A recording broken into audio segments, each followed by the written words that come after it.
Everybody who has cooked the food and brought everything here, and to the wonderful people Reeds who have donated the wine and the beer. So I thank you all very much. Anyway, back to Vicki. Vicki Barnard is a wonderful, wonderful person, and she is terrific for CASA. And she's going to tell you a little bit about why you're here.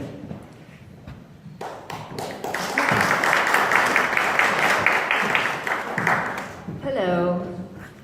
I have to apologize. I'm going to bring everything down just a little bit and start out with maybe a little bit of sad stuff, but hopefully end with something a little bit more successful and happy. And I wrote everything down because it's so important to me. It's such a deep passion in my heart that I didn't want to forget anything. So I apologize for the length and I apologize for the paper, but I want you to understand exactly why you're here. So, first of all, thank you all, friends of CASA, for organizing this lovely event, and to all of you here in attendance. I know you're busy people, like we all are. There are many worthy causes and other fun things to do that compete for your attention, so I'll get to the point. I am the Executive Director for CASA of the Eastern Panhandle, but this evening, I am here as a parent and perhaps even more importantly, as a concerned citizen of our community. I am here to talk about a crisis in which the basic rights and needs of our most vulnerable citizens, our children, are being violated because of the very system that is supposed to be looking out for them simply does not have the resources to do so. I am here to talk about nothing less than a civil rights crisis, a human rights crisis that is happening to children in our own backyard. Children who should never have to worry about the types of situations facing them daily. Now, prepare yourselves for this next part. This is always difficult to hear, and it's more difficult to even comprehend. But you must hear it, and you must comprehend it. It is absolutely real. I'm talking about a 9-month-old baby girl who first suffered greatly and subsequently died after she was allegedly raped by the 32-year-old boyfriend of her mother in this very state. I am talking about a 3-year-old little boy whose stepfather and biological mother openly admitted to disciplining their son with excessive force. Their abuse of him resulted in his death at only 3 years old. This child was tortured for 3 years and died by the hands of his caregivers. I am here talking about a 6-year-old girl who was removed from a sexually abusive father only to be placed in 8 different foster homes and 6 different schools over the course of 2 years. I'm talking about a family of 4 children whose single-parent mother was arrested and put in jail for possession of crack cocaine. And though the siblings are very close to one another, the system split them up. They had no other choice, placing each child in a different temporary dwelling.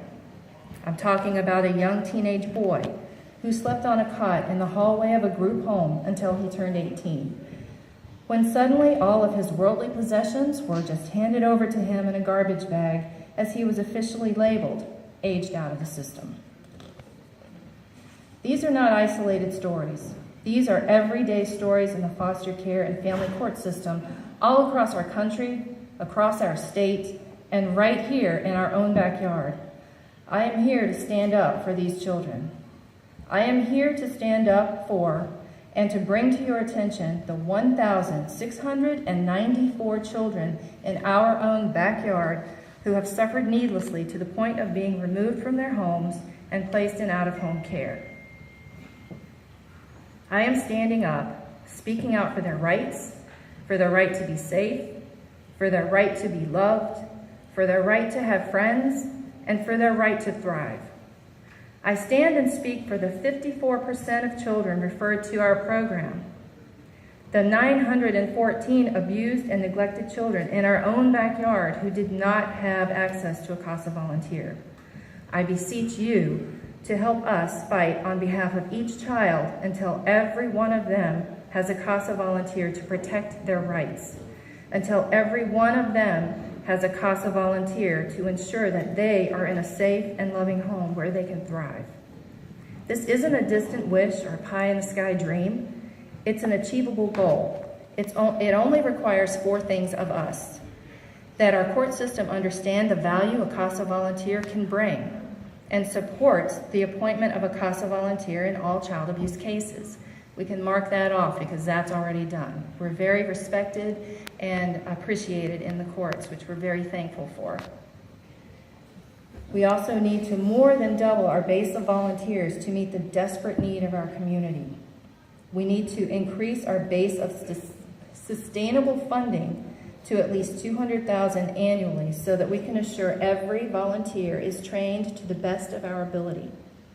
Finally, we need to make sure that every policymaker at a local, county, state, and federal level understand the plight of the kids in child welfare and foster care system, the child welfare and foster care system, and put the rights of these children at the top of their priority list.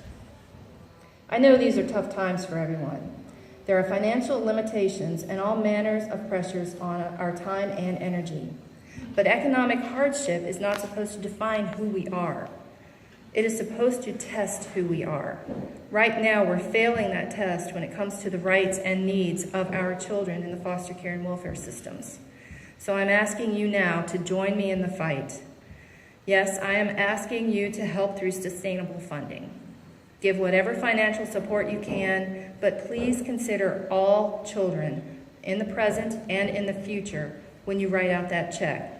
Help to secure the annual base foundation. Help CASA as we advocate with judges and policymakers and reach out to more companies and more foundations and individual donors.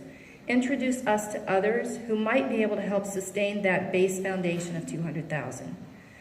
CASA, Court-Appointed Special Advocates, is one of the few success stories where the private sector, the public sector, and the incredible people power of 120-plus CASA volunteers has come together to effect real and lasting change.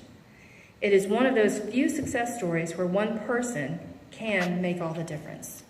I began this talk with some pretty horrible examples of the hardships that our children face and endure. And I'm going to end it with some of the examples of success that have occurred through CASA of the Eastern Panhandle. A 6-year-old boy, emaciated, medically, physically, and emotionally neglected, who upon removal appeared unlikely to survive.